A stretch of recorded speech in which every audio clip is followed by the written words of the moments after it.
हमारा सवाल है सर कि इमोशन को लेकर भारत जोड़ो यात्रा चल रही, इमोशन पर आपका फोकस है, लेकिन बीजेपी बार बार ये सवाल पूछती है जिस पर आपने वो ध्यान नहीं आकृष्ट कराया कि क्या इलेक्शन को लेकर के, क्योंकि वो बार बार कहते कि जो बाई इलेक्शन बीच में हुए वहां से जहां जहां कहाँ यात्रा गई वहां आपके खिलाफ नतीजे प्रतिकूल आए हैं, तो क्या इसको लेकर भी आप लोगों को लग रहा है कि नहीं इमोशन के अलावा इलेक्शन पर ही फोकस करना चाहिए? और दूसरा कि जब कश्मीर में खत्म होगा यात्रा तो क्या विपक्ष जोड़ो भी एक अभियान होगा? भारत जोड़ो सिंह जी, सबसे पहली बात तो ये, शुक्रिया आपने सवाल पूछा। दिल्ली के नज़दीक आकर के भी लोग सवाल पूछ रहे हैं सर, ये अच्छी बात है। मुझे लगा दिल्ली के नज़दीक जाते जाते लोग सवाल नहीं पूछेंगे, क्योंकि दिल्ली में आजकल सवाल पूछना गुनाह है, सरकार को पसंद नहीं है सवाल पूछने वाले लोग। आपको बहुत धन्यवाद। दूसरा आपने कहा कि इलेक्शन, देखिए प्रायोरिटी की बात है, इसको ना बार बार कंफ्यूज किया जाता है। ऐसा नहीं है कि हमारी पार्टी जो है इसके बाद जो है वो ब्रह्मचारियों की पार्टी हो जाएगी और हम चुनाव नहीं लड़ेंगे, दाढ़ी बढ़ गई है तो जो है सब लोग जो है अब चुनाव से जो है संन्यास ले लेंगे, ऐसा बिल्कुल भी नहीं है।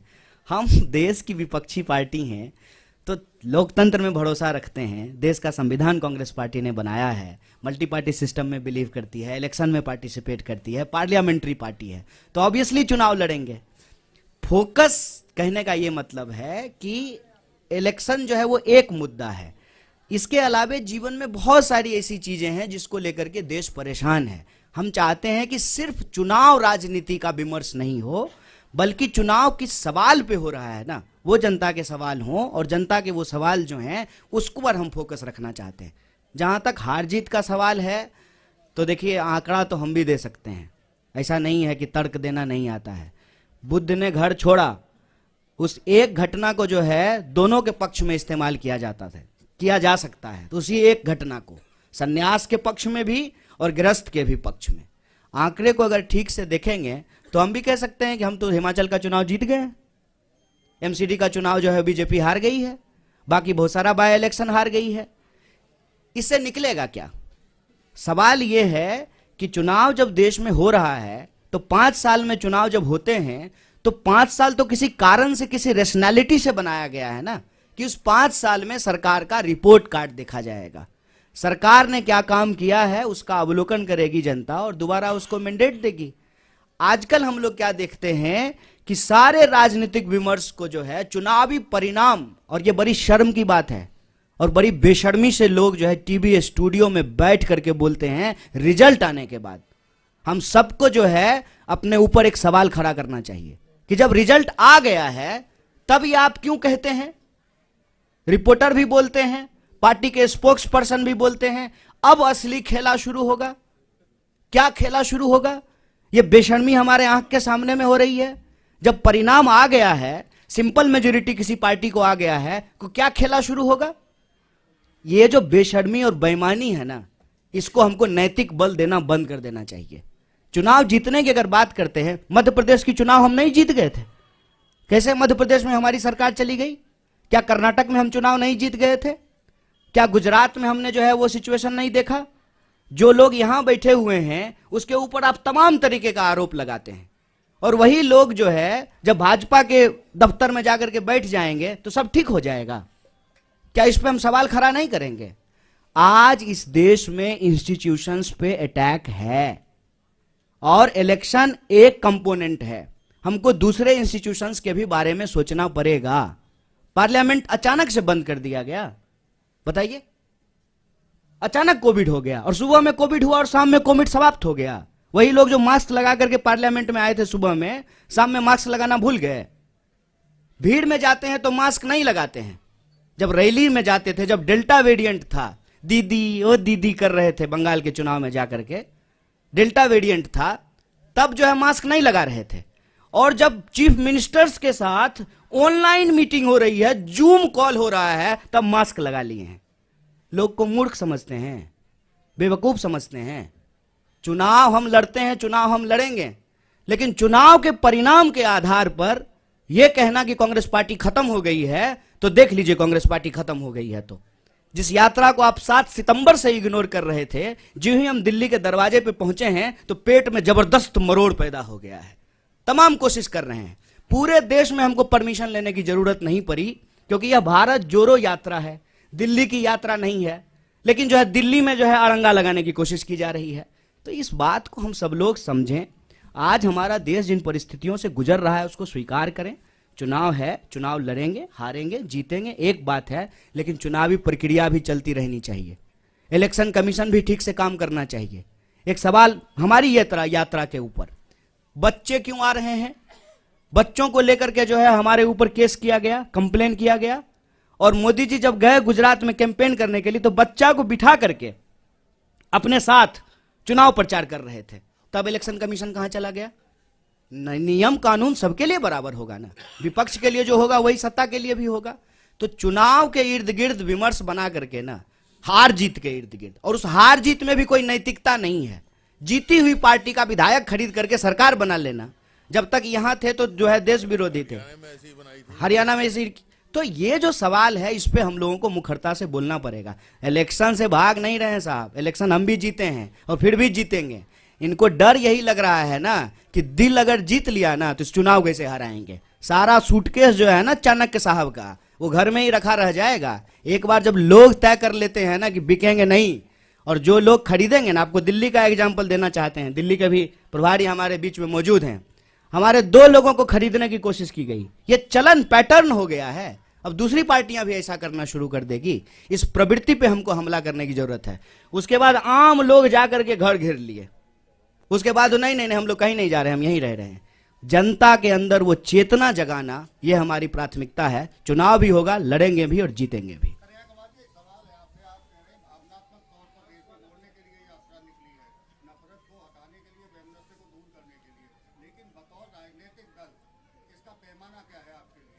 देखिए, भावना एक बात है, भूख का भी सवाल है। हम इसके 2 पक्ष पे बात कर रहे हैं। हम कह रहे हैं कि घर के लोग अगर आपस में लड़ते रहेंगे ना तो घर टूट रहा है, इसकी मरम्मत करनी है, इस पे ध्यान नहीं जाएगा। तो हम कह रहे हैं कि इसका एक पक्ष ये है कि देश में रहने वाले सब लोग भारतीय हैं। हरियाणा के लोग भी भारतीय हैं, बिहार के लोग भी भारतीय हैं, हम सब भारतवासी हैं और हम सब के मिलाने से ही देश बनता है। और लेकिन ये जो लोगों को आपस में लड़ाया जाता है, भावनाओं को जो भड़काया जाता है, भावना आजकल गजब हो गया है, जब देखिए तब भड़क जाता है, लेकिन भूख के सवाल पे नहीं भड़क रहा है। तो भावना और भूख दोनों जो है इस यात्रा के उद्देश्य हैं। प्राइमरली अर्थशास्त्रियों ने भी यह कहना शुरू कर दिया है कि अगर देश में नफरत का माहौल रहेगा तो रोजी रोटी का सवाल गायब रहेगा। नफरत को कम करेंगे तभी रोजी रोटी के सवाल होंगे। अभी हमारे अध्यक्ष जी ने आपको बताया ना कि 32 बार जो है पेपर भर्ती घोटाला यहां हो चुका है, पेपर लीक हो चुका है, भर्तियां निकल नहीं रही है। इंडस्ट्रियल टाउन जो है वो बैरन लैंड में कन्वर्ट होना शुरू हो गए हैं, एमएसएमईज लगातार बंद हो रहे हैं। अगर ये हरियाणा का हालत है तो आप सोचिए कि बिहार में क्या हो रहा होगा। तो देश के लोगों के जो बुनियादी सवाल हैं उन सवालों पर राजनीतिक विमर्श हो, और ये तभी संभव हो पाएगा जब हम देश के लोग आपस में एक टीम की तरह काम करेंगे।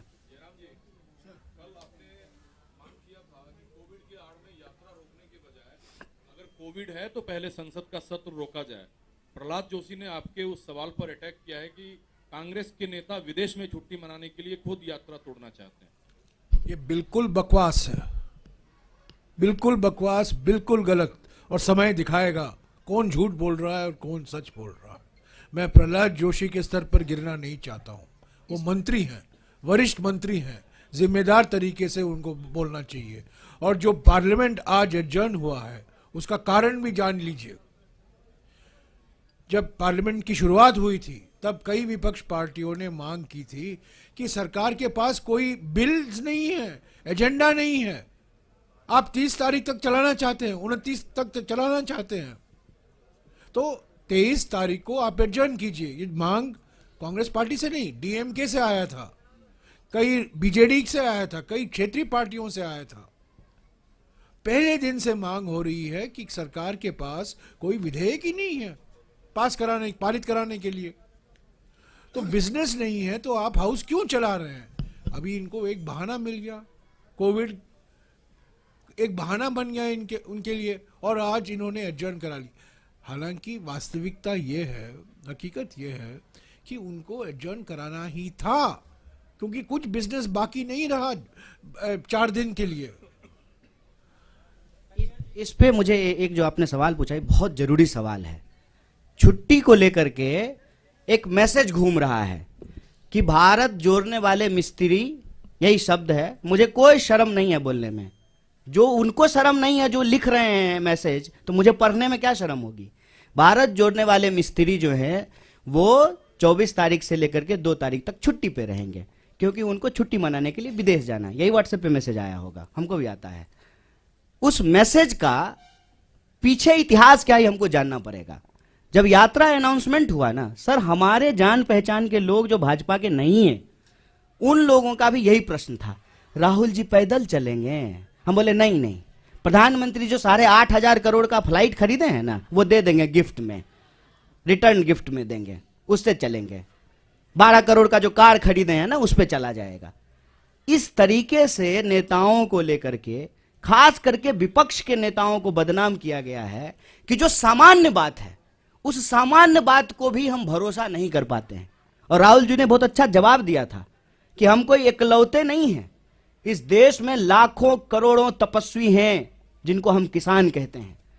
और कोरोना की बात हो रही है ना, मैं कोरोना याद दिलाता हूं। यही फरीदाबाद शहर है, साइकिल चला करके बिहार के मजदूर गए, पैदल अपने बच्चों को पीठ पे बांध करके जो है मजदूर बिहार गए। तब तो जो है कोरोना नहीं याद आ रहा था। आज जब हम पैदल चले हैं कन्याकुमारी से, 100 दिन से ज्यादा चलते हुए हो गया है 3000 किलोमीटर, तब समझ में आ रहा है कि पैदल चलने का दर्द क्या होता है। ये बार बार विपक्ष के नेताओं को लेकर के ऐसा मैसेज करते हैं, जबकि अगर हम सिद्धांत की बात करें तो कांग्रेस पार्टी इस देश में 8 घंटा मजदूरों को काम करने का अधिकार होना चाहिए, इसको लेकर के कानून बनाया। सप्ताह में 2 दिन छुट्टी होनी चाहिए, सैटरडे और संडे, इसको लागू कराया। तो यात्रा में जो लोग चल रहे हैं वो छुट्टी ले रहे हैं, तो ये अमानवीय है क्या? ये अमानवीय उसको लगेगा ना जिसने कभी अपनी पारिवारिक जिम्मेवारी नहीं उठाई। कोई होता ना जिसके साथ छुट्टी बिता सकते थे तो ये सवाल नहीं बोलते। जो लोग अपने आत्ममुग्धता का शिकार होता है ना, जिसने जिंदगी में इंसान बनाया ही नहीं, क्या करेगा छुट्टी लेकर के? फुटबॉल मैच देखते हुए एक दृश्य देखे थे आप सब लोग, ग्रुप में फुटबॉल मैच देख रहे थे, एक साहब अकेले टीवी पे फुटबॉल मैच, बताइए फुटबॉल का मैच कोई अकेले देखता है? हैं? देखे थे कि नहीं देखे थे? इस बात को समझिए। और जो तमाम लोग परिवार बना रहे हैं ना, शादी कर रहे हैं, बच्चे पैदा कर रहे हैं, ये आपको अनैतिक बोल रहे हैं। और खुद जो जिम्मेवारी नहीं निभा पाए, डर से भाग गए, क्योंकि आई लव यू कहने के बाद आई लव यू टू भी होता है और उसको निभाना भी होता है। जो ये नहीं कर पाए ना, वो अपने आप को नैतिक बोल करके आपके कंधे पे बैठे हुए हैं। आंख खोलिए साहब, परिवार चलाना एक जिम्मेवारी है, छुट्टी मिलना एक मानवीय अधिकार है, अपने रिश्तों को निभाना सामाजिक दायित्व है। हम देश का दायित्व निभा करके परिवार का दायित्व निभाएंगे, इसमें क्या बुराई है? किस लिए आप कमाते हैं? कि आपके शादी हो, बच्चे हो, परिवार हो, इसलिए कमाते हैं ना? क्या दिक्कत है इसमें? और मैं बताऊं इसका टेक्निकल कारण है, ये बात हम लोग बोलना नहीं चाहते थे। हमारा कंटेनर रिफर्बिश होना है, हमको पहाड़ में जाना है, उसको जो है दोबारा से तैयार किया जाएगा। लेकिन इनको मौका मिलना चाहिए यात्रा को किसी भी तरीके से बदनाम करने का। पहले दिन से ये बोल रहे थे कि ये चलेंगे नहीं, विदेश चले जाएंगे। अरे विदेश जाने का आरोप जो है वो हमारे नेता के ऊपर लगता है। अब वास्को डिगामा की चक्कर की तरह जो दुनिया का चक्कर प्रधानमंत्री लगा रहे हैं। हमको लगता है कि जब प्रधानमंत्री स्वयं इतना विदेश घूम रहे हैं तो विदेश मंत्रालय की जरूरत क्या है? विदेश मंत्रालय तो होना ही नहीं चाहिए। इस तरह से यात्रा को बदनाम करने की कोशिश की जाएगी। मैंने आपको कह दिया 4 बिंदु हैं चौतरफा हमला में। पहला बिंदु कि ये यात्रा की प्रासंगिकता पे सवाल उठाए, दूसरा बिंदु इन्होंने यात्रा को बदनाम करने का कोशिश किया, तीसरा बिंदु कि मंदिर क्यों जाते हैं, और चौथा बिंदु जो मैं बार बार आपको कह रहा हूं यात्रा को लेकर के कि कुछ भी कोई बहाना लगा करके अब ये यात्रा को रोकना चाहते हैं, पर ये यात्रा रुकेगी नहीं। मैं प्रहलाद जोशी को एक चुनौती देना चाहता हूं। अगर वो जो कह रहे हैं सच निकलेगा, मैं पब्लिकली माफी मांगूंगा। अगर वो जो कह रहे हैं सच निकलेगा तो मैं पब्लिकली माफी मांगूंगा। अगर वो जो कह रहे हैं सच नहीं निकलेगा, उनको पब्लिकली माफी मांगनी चाहिए। ये मैं चुनौती दे रहा हूं और ये साबित हो जाएगा 2 तारीख तक। ट्रैवल रिकॉर्ड, हमारे सबके ट्रैवल रिकॉर्ड सरकार के पास है, सीट नंबर भी सरकार के पास जानकारी होगी। अगर वो जो कह रहे हैं सच निकलेगा, मैं माफी मांगूंगा। अगर वो कह रहे हैं गलत निकलेगा, उनको ये धैर्य होना चाहिए, खड़े होकर माफी मांगे, क्योंकि बार बार ये बकवास बातें करते रहते हैं। सर सवाल ये है कि आप एक जिम्मेदार राजनीतिक दल है।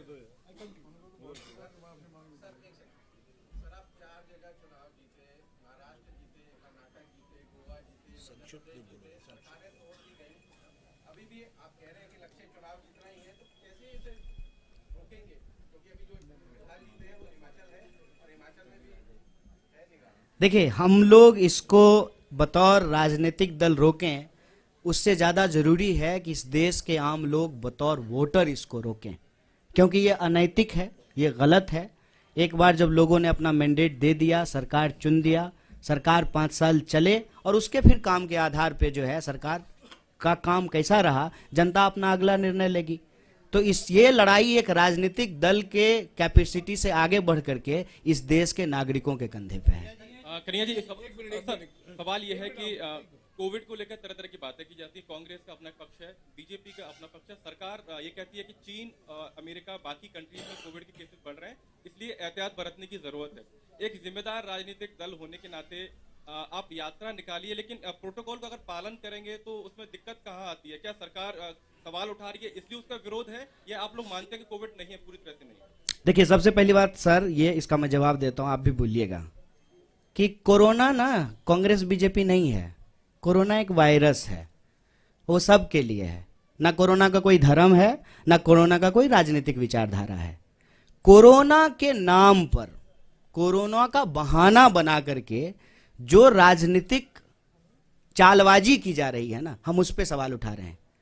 कोरोना का प्रोटोकॉल जो सरकार लाएगी उसको पहले भी फॉलो किए थे, आगे भी फॉलो करेंगे, लेकिन ये प्रोटोकॉल कब लाया जा रहा है, क्यों लाया जा रहा है, किसके लिए लाया जा रहा है, इस पे भी आंख खोल करके सवाल करेंगे। और आप भी सवाल कीजिए, हम उम्मीद करते हैं, हो सकता है कि आपको नौकरी में नहीं निकाल दिया जाए आपको, तब आप भी हमारे साथ आइएगा भारत जोड़ो यात्रा में। लेकिन यह सवाल पूछा जाए कि भाई सुबह में मास्क लगाना प्रोटोकॉल है, शाम में बाराती जब गए थे तब मास्क लगाना प्रोटोकॉल नहीं है, ये सवाल पूछने में क्या दिक्कत है? आप कहते हैं तो मैं ये सवाल मास्क लगा के पूछ लूंगा, अच्छा होगा कि मुंह भी नहीं दिखेगा। देखिए, इस पे ना रैशनल तरीके से जो है हम लोगों को समझना पड़ेगा कि रैली में कोरोना गायब हो जाता है, ठीक है, और जूम मीटिंग में कोरोना आ जाता है। इस पे आप सब लोग सवाल पूछिए। कोरोना का कोई राजनीतिक विचारधारा नहीं है, हम भी ऐसा नहीं कह रहे हैं। और कोरोना का नियम और प्रोटोकॉल साइंस के हिसाब से, पॉलिटिकल पार्टी के हिसाब से नहीं, मेडिकल साइंस के हिसाब से जो होगा उसको फॉलो करेंगे। आज सुबह से मैं मास्क पहना हूं, और आज सुबह मैंने सभी भारत यात्रियों से गुजारिश की वो मास्क पहने। कल सभी लोग मास्क पहनेंगे। आज कुछ लोग, एक मिनट, आज कुछ लोग मास्क पहने क्योंकि हमारे पास 250 मास्क नहीं थे, पर मेरे पास थे तो मैंने पहना, और कल सब लोग पहनेंगे। अगर मास्क पहनना जरूरी है, हम पहनेंगे, उसमें क्या है?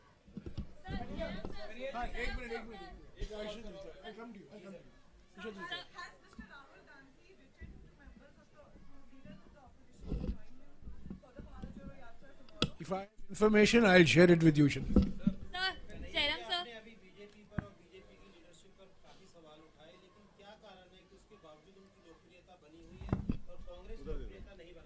देखिए, मैंने उनके सवालों के जवाब दिए। मैं भाजपा के ऊपर अपना समय कभी नहीं बर्बाद करूंगा साहब। सवाल हम हमेशा देश की जनता के लिए उठाते हैं। रोजी का सवाल, रोजगार का सवाल, भर्ती का सवाल, किसान का सवाल, मुआवजा का सवाल, महिला सुरक्षा का सवाल, सामाजिक न्याय का सवाल, हम ये उठाते हैं सवाल। भाजपा को लेकर के जो हमने कही है ना, ये हमने उनको उनकी भाषा में जवाब दिया है। लोकप्रियता तो आपकी भी कृपा है साहब मैं इस पे बोलना नहीं चाहता हूँ जयराम सर, एक क्वेश्चन आपसे है सर है because sir, not just Bharat Jodo Yatra but there are other rallies. Who is asking the question? Oh, sorry. The other rallies are also underway because Karnataka assembly elections are coming in and JDS is also doing a rally in Karnataka, Panchratna Yatra. So that is also under the scanner because many of the states have also issued the COVID guidelines. What is your response to that? Because other rallies are also taking place, but the question arises for the Bharat Jodo Yatra. No, I have said, and let me repeat it. Any protocol based on scientific and medical advice that is uniformly implemented will be followed by the Congress party. We have always followed it.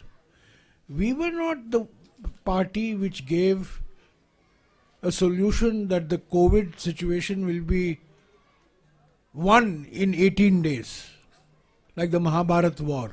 There was one gentleman who said that we will win the war on COVID in 18 days. There was one gentleman who advised Indians to deal with the COVID epidemic by going to their balcony, tali bajao, ghanti bajao. These were the remedies that were given for COVID, if you recall. We were not that political party. If there is a protocol, scientific protocol, medical protocol, health protocol, we will follow it. And I am telling you voluntarily today. And I wore the mask longer than the Prime Minister wore it yesterday. Yesterday the Prime Minister's mask was for the TV. So I have advised the Bharat Yatris this morning, at 5 o'clock this morning.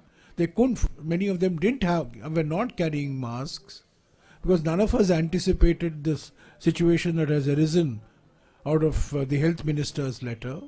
So we will, if there is a directive to wear masks, we will wear masks. If there is a directive to maintain social distancing, we will maintain social distancing. I don't understand what the controversy is all about. There is no directive. There is no protocol.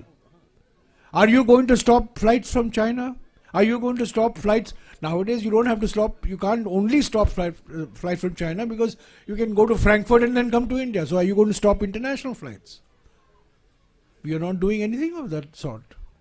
So I am saying, this whole COVID drama in the last 2 days has been orchestrated to defame and derail Bharat Jodo Yatra from coming to Delhi. That's the only objective.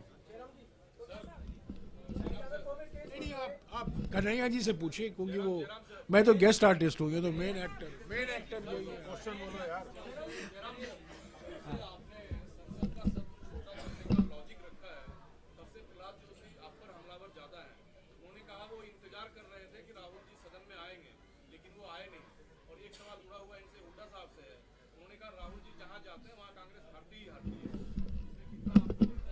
जी सवाल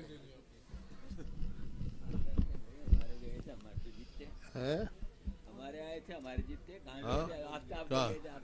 जहाँ जहाँ गए हमारे हरियाणा में, जहाँ जहाँ राहुल जी का हमने पब्लिक मीटिंग रखवाई थी वहाँ सारी सीटें जीते हम।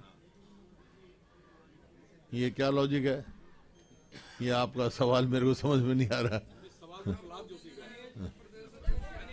अच्छा, तो इसमें एक बात बताइए कि राहुल जी से अगर बीजेपी को फायदा हो रहा है तो बीजेपी भारत रत्न क्यों नहीं दे देती है राहुल जी को? खुश होना चाहिए। फिर यात्रा क्यों रोक रही है फिर?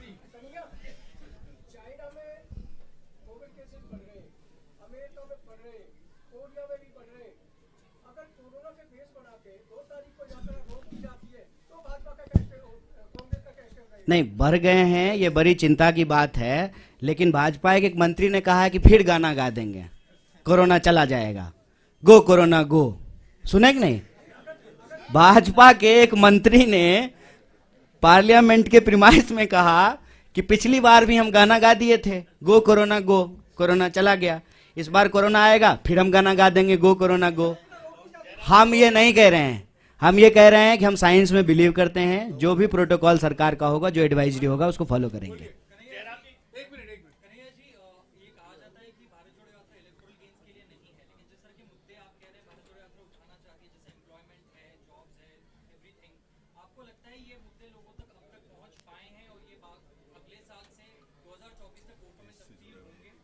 देखिए, हमारी कोशिश तो यही है कि इस देश में सकारात्मक राजनीति हो, पॉजिटिव पॉलिटिक्स हो, क्योंकि उस पॉलिटिक्स में का फायदा ये होगा कि हार जीत किसी की हो, लेकिन उससे लोगों को फायदा होगा। अगर हम राजनीतिक विमर्श के केंद्र में बेकारी का सवाल ला पाए, महंगाई का सवाल ले पाए, एसएमईज जो small scale medium scale industries का सवाल है, महिला सुरक्षा का सवाल है, किसानों को मुआवजा का सवाल है, खेती का सवाल है, सीमा सुरक्षा का सवाल है, तो उससे देश को फायदा होगा। चुनावी परिणाम चाहे जो भी हो, लेकिन इस आधार पे अगर राजनीतिक विमर्श होगा, लोगों के बुनियादी सवाल पर होंगे, तो लोगों को फायदा होगा। हम वो प्रयास कर रहे हैं, कितनी सफलता मिलेगी ये तो देखने वाली बात है।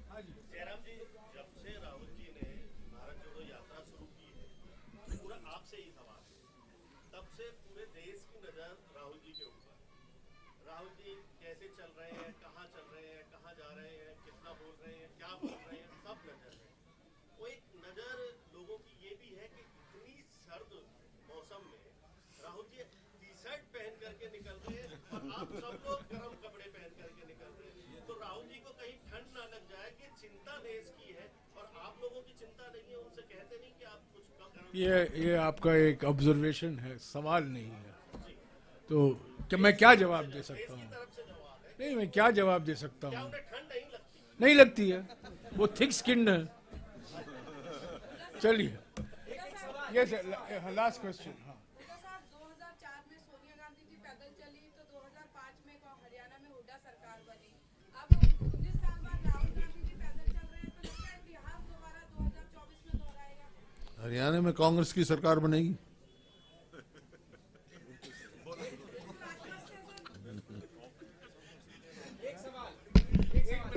एक मिनट अभी दिल्ली के बारे में कुछ और जानकारी शक्ति सिंह जी देंगे। दिल्ली के प्रोग्राम, कल के दिल्ली के प्रोग्राम के बारे में कुछ साथियों का मुझे मैसेज आया है कि आपने दिल्ली का प्रोग्राम तो अनाउंस किया, पर टाइमिंग भी साथ में बता देते तो हमारे लिए अच्छा रहता। वो प्रेस ब्रीफिंग के दौरान आया है। हमारा डे 108 108वां दिन, यानी कल 24 तारीख हरियाणा से हम दिल्ली में प्रवेश करेंगे। 6:30 बजे पदयात्रा शुरू होगी। 6 बजे हरियाणा से शुरू होगी। हरियाणा से 6 बजे शुरू होगी और दिल्ली रिसेप्शन जो होगा वो मेट्रो स्टेशन बदरपुर पे रिसेप्शन होगा। 10:30 बजे हम पहुंचेंगे।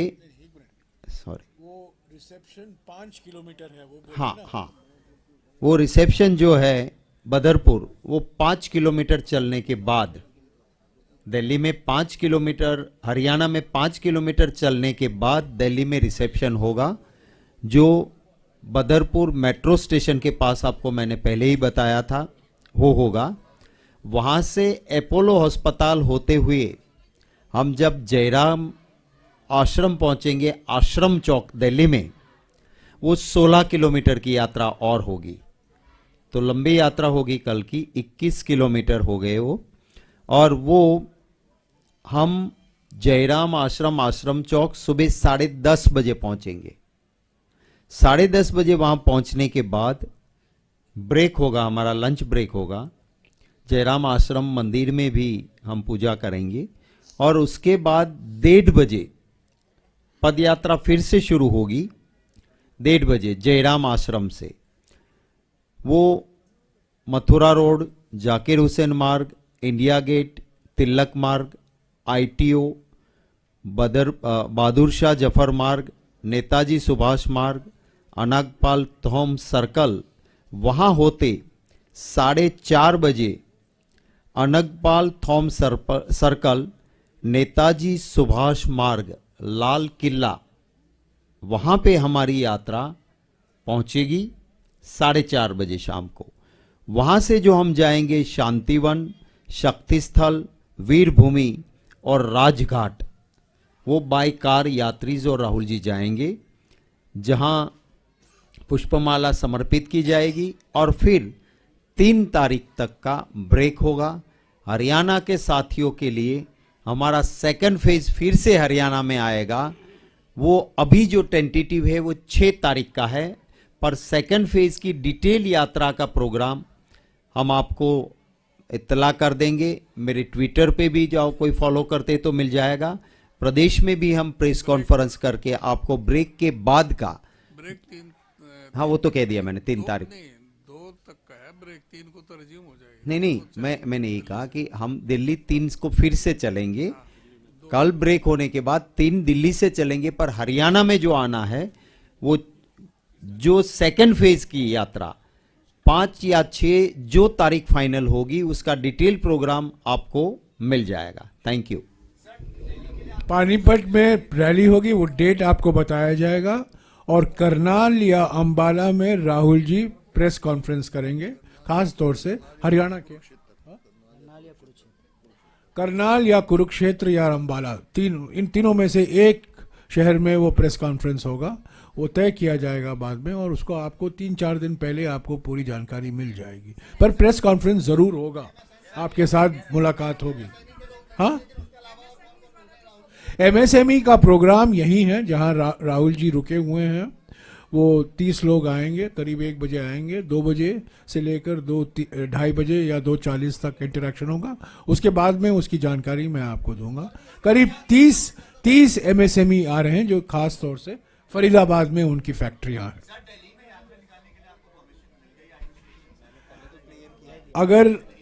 अगर परमिशन नहीं होता क्या शक्ति सिंह बोल सकते थे? मैंने आपने क्लियर बता दिया ना, आपने क्लियर मैंने आपको पहले ही क्लियर किया कि हमारी यात्रा देश की यात्रा है। कन्याकुमारी से हम 3000 किलोमीटर चले, सेंट्रल रिजर्व पुलिस फोर्स जो है वो रूट हमें जो कहते हैं वो भेज देते हैं, वही एक परमिशन की बात हो गई। आज तक 3000 किलोमीटर में किसी भी एडमिनिस्ट्रेशन ने कहीं भी हमें रोका नहीं है। हम भी कोऑपरेट करते हैं, हमने भी कहीं पे किसी को दिक्कत ना हो उसकी पूरी चिंता की है। आप देखते हो कि हमारी टीम एक पूरी अलर्ट रहती है कि कोई एम्बुलेंस आई तो वो भी निकल जाए। तो मैं मानता हूं कि कोई दिल्ली में दिक्कत ना तो एडमिनिस्ट्रेशन को क्रिएट करनी चाहिए, करेंगे देखेंगे। अभी तक हमारे पास कोई न्यूज नहीं है। Yes, last question.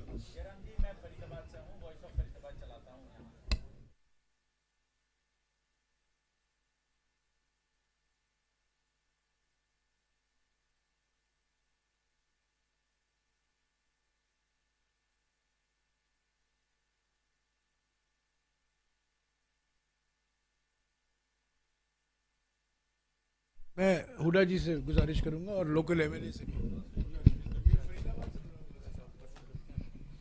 ऐसा है, जहाँ तक भ्रष्टाचार का सवाल है, इस सरकार ने सारे रिकॉर्ड तोड़ दिए और निरंतर हम असेंबली में भी और बाहर भी हर जगह करते रहे।